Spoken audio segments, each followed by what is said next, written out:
আমার সারা জীবন স্ট্রাগলের মধ্যে কেটেছে। যতদিন সিপিএম ছিল মার খেতে খেতে এগিয়েছি, জীবন মৃত্যু পায়ে ভিত্ত করে এগিয়েছি। আর যেদিন থেকে এই বিজেপি সরকার এসছে, সকাল থেকে রাত পর্যন্ত যেন মনে হয় আমরাই এখানে অপোজিশনে আছি আর ওরা রুলিংয়ে আছে। আপনারা দেখছেন মাননীয় রাজ্যপাল আসছেন, সাথে কত সিকিউরিটি, আমায় ঢুকতে দিচ্ছে না, তারা ঢুকে যাচ্ছে।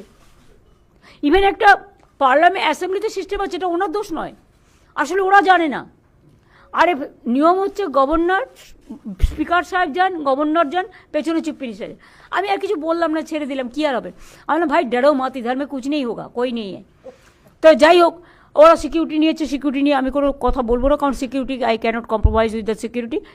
কিন্তু ওদের এক একটা নেতার পেছনে কটা করে গাড়ি এবং কটা করে পুলিশের অফিসার। তাহলে বলুন, এরা যদি গার্ড দিত তাহলে তো অনেকটা আমার বর্ডার সুরক্ষিত হতো। আজকে কাশ্মীরের ঘটনার জন্য কি আমি দায়ী? আজকে দিল্লিতে যে বিস্ফোরণ হলো আমরা দায়ী?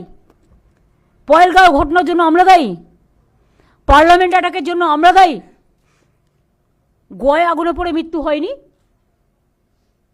হ্যাঁ, মৃত্যু আমরা কেউ সমর্থন করি না। সেদিনটা 26শে জানুয়ারি ছিল, সেদিন সকালের ঘটনা।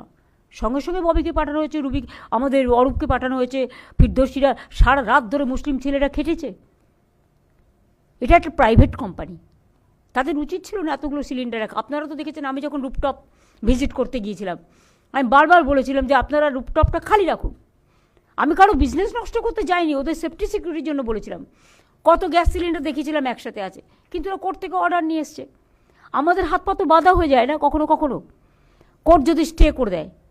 সেখানে আমাকে আইন মানতে হয়, আইন মেনে চলতে হয়, সংবিধান মেনে চলতে হয়। কাজে আপনাদের মনে রাখা দরকার, কয়েকদিন আগে আমরা কেন্দ্রীয় বাজেটও একটা দেখলাম, যাতে কোনো দিশা নেই, দিশাহীন, ভাষাহীন, ভবিষ্যৎহীন, কর্মহীন, টোটালটাই অ্যাকশনলেস, ভিশনলেস, মিশনলেস অ্যান্ড ডিরেলড বাজেট। কিন্তু অ্যাটলিস্ট আমরা গর্ব করে কিছু বলবো না, কোনো কাজেরই গর্ব করতে নেই, এবং কোনোটাই আমি একা করি না, সবাই মিলে করে। কৃতিত্ব একটা গাছে ফল হলে সবাইকে ভাগ করে খেতে হয়। আমরা সবাই মিলে আমাদের ক্ষুদ্র প্রচেষ্টার মধ্যে আমরা এই ক্ষুদ্রটা অংশটা করতে পেরেছি, এত কেন্দ্রীয় বঞ্চনা সত্ত্বেও, লাঞ্ছনা সত্ত্বেও। আমি আশা করি মানুষ আমাদের উপর ভরসা রাখবেন। আবার যদি কখনো সুযোগ হয় আবার ভাগ করে দেব। আমাদের সবটাই তো মানুষকে কেন্দ্র করে, তারা ভালো থাকলে তবে আমরা ভালো থাকি। অনেক সংকট সত্ত্বেও, বিজেপির এত বঞ্চনা সত্ত্বেও, প্রত্যেকটা এজেন্সির লাঞ্ছনা সত্ত্বেও আমরা তো লড়ে যাচ্ছি, লড়াই করে যাচ্ছি, কারণ মানুষের ভরসা আছে বলে। আমার এইটুকুই বলার ছিল।